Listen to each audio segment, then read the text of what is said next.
Makadiko hamuri Zimbabwe kumatimana enyika kwese kwa mukadai muri zita ndinonzi DJ T1 tiri pano pa Teachkach MTV apo patinenge tichibata nyaya dzakasiyana dzinoitika mumatunhu atigere pamwe chete neakatikomberedza.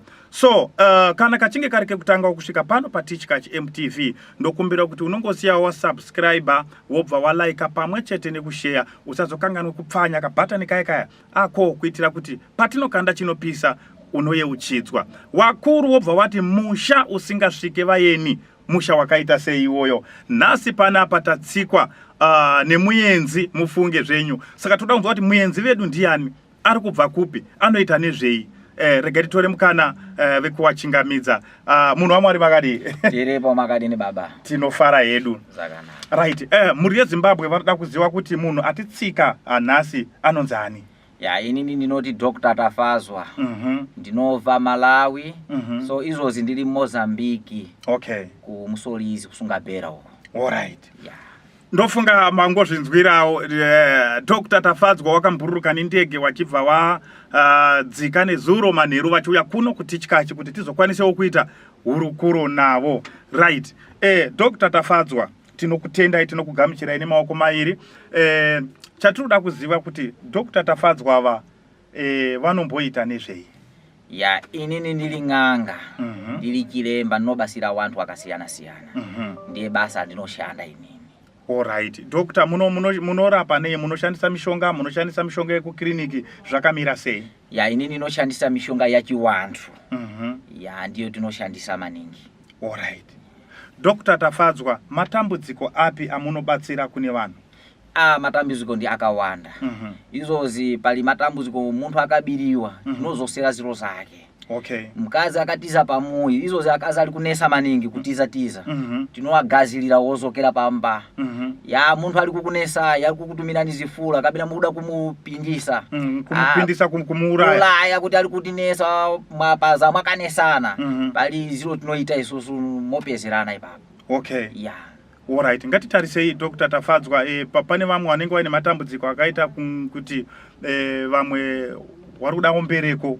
Munhu munoita se waruda mwana. Ya ari kuda mwana tinowabasira. Tinowabasira kuti tinowapa mushonga. Asina kubhadhala, akaita mimba ikabala pamiri pawo, anozotibhadhala mwana 9 months zaita. Alright. Zvakafanana nemunhu anenge auya kwamuri Dr. Tafadzwa achiti ndakabirwa zvinhu zvangu. Ndoda kuti zvinhu zvangu zvidzoke. Munopaita sei ipapo? Ipapo atibvume kuti titore mari ya muntu asina kuti kuona ziro zake. Okay. Tinowirirana kuti shamwari ziro zako zodikana kuti zouya ozotipa mari yako. Towirirana ipapo. Alright. Wabiriwa basco tinomuza katenge chubu topopa muntu obayo mimba kuguta anouya ali mwiri bara. Ouya tomubasira topisa chubu chetu muntu otipa mari zetu. Alright. Ko anenge abirwa kana mudziyi akaita sezvinokosha yakaita semotokari? Akabiwa motikara. Tinoda pamene panali motikara dhaka rachero asalibate ni maoko. Otola ouya nawo tozigazirisa. Akasiya ipapo inozoka. Ya inozoka tinopasa 3 days. Ya motika inoka yauya. Alright. Saka munotaurira munhu Dr. kuti no inini handisi kuda mari yako, asi kana zvinhu zvako zvadzoka wotipawo mari yedu. Ya wotipa mari. Okay. Ya. Right. Ngatitarisei isiso Dr. Tafadzwa, tikuziziya kuti mazuva ano kune vanhu vari tiri kunetseka nezvinhu zvakasiyana mudzimba medu. Pane vamwe vanetswa nezvikwambo kana zvidhoma zviya. Handitika wana havasi kurara pamba, zvinhu zvakaita kanyama mire nerongo hazvisina kumira zvakanaka. Vanhu vakadaro munoshanda navo sei? Ya pali njira dzakasiyana. Nokona kugadzira pamwe pa muntu kuti muntu amene watumira ziro zake zonamirira ipapo.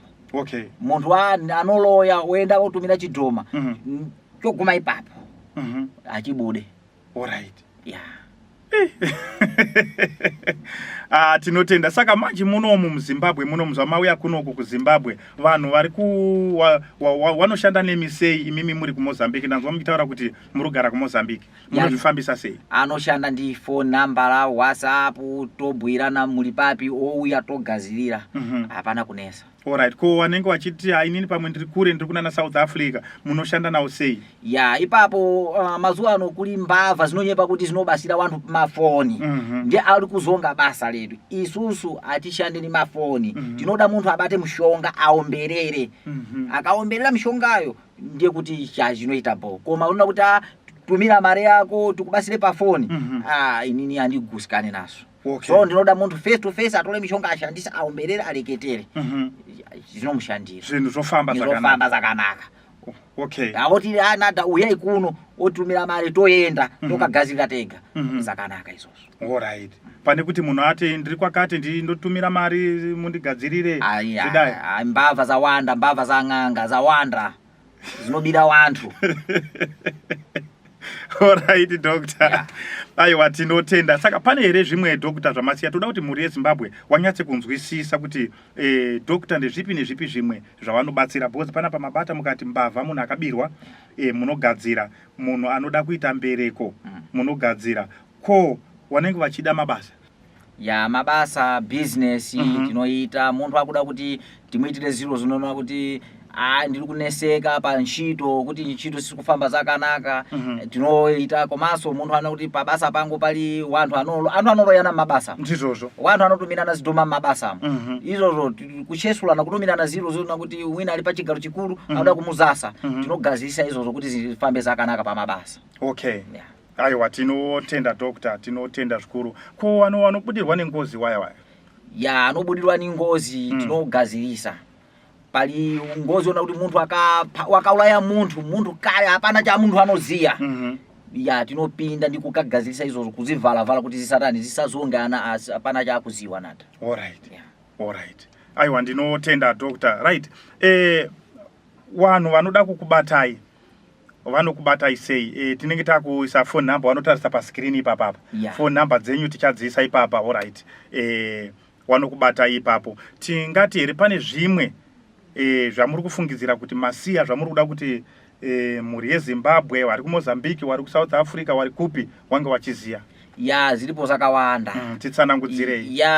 Wanthu manyika muno muri kunesa maningi maka kumbali ya kubasirana zolo wanthu azinji ali kuda kuti business yawo pali wanthu amene anotenga ziro kutolera wanthu anzawo mare ndi kutumira zidoma kutumira nyoka izozo pali zona kuti hatibhuye pano pa radio uyai mwa private toleketa tega muye mwa private kuti business yanga iri kudai so pali amene anoda kuti akuda kutesta isusu auye titestane nata inini ndoda kuti ndiende South Africa so handina transport so ndikuda kukwira chisero tinoziyeza izozo kuti endai lero 1 hour yega basi mwaguma kukwira chisero kufika South Africa kana Namibia 1 hour ngaya muli ndi mbale ku Namibia muze kuti bika saza munokaija musadaro munokira chisero ndito. Alright. Right, pane zvimwe futi here doctor ndikunzwa makuvhura mapombi manje makufamba nesu manje zvimwe ndezvipi futi doctor kunze kwekusiya kwekukwira rusero? Zilipo zakawanda pali zimwe nezona kuti tinobasirana wanthu munyika muno ali kutumirana zifula tinobisa. Alright. Zifula ndozitsinga kuno tinoti ipapo zifula tinobisa. Pali amene anoona kuti anata komana kakadoko uyai muone kuti ndi mdoko here muone zatinoita isusu. Zilipo zikulu zimene zoti apa hamupana jona amuna munoziwa. Alright. Ndizo. Aiwa ndinotenda. Right, muri yeZimbabwe ndofunga kuti muri kuzvinzwira ndotaura kuti ndogara ngitaura tinobata nyaya dzakasiyana dzinoitika mumatunhu atigere pamwe chete neakatikomberedza. Nhasi ndinawo Dr. Tafadzwa kubva kuMalawi vari pano ndofunga muri kunzwa shona yawo asi iri kunzwika inini chiMalawi handinyatsi kuchikwanisa hangu but iwo shona yacho vari kuitaura asi tese tikutozvinzwa nekuti tikutopindurana panapa muchinzwa kuti apa vari kuzama kuriwa kuti saka vanenge vaine matambudziko munokwanisa kuwabata. Ndofunga manzwa wachitaura kuti aiwa kana wakabirwa handitange ndatora mari yako uya iwewe kuti ndakabirwa handitika togadzira zvatinogadzira kana zvinhu zvako zvadzoka mari yamunenge makawirirana mochibhadharana. Ndinodaira kuti ipapo pakajeka nekuda kwekuti tine vamwe vazhinji vanoti atanga matumira mari yakati handitika manje doctor wari kuti chimbomirai mari ngatitange tagadzira pane dambudziko ndizvo ka doctor? Ndizo. Kana dambudziko rapera anozotipa mare. Muchitipa mare. So ndakangamwaso paliye wamwene anoenda mugodi South Africa. Mishonga yawo iripo. Okay. Ya anoita za gold.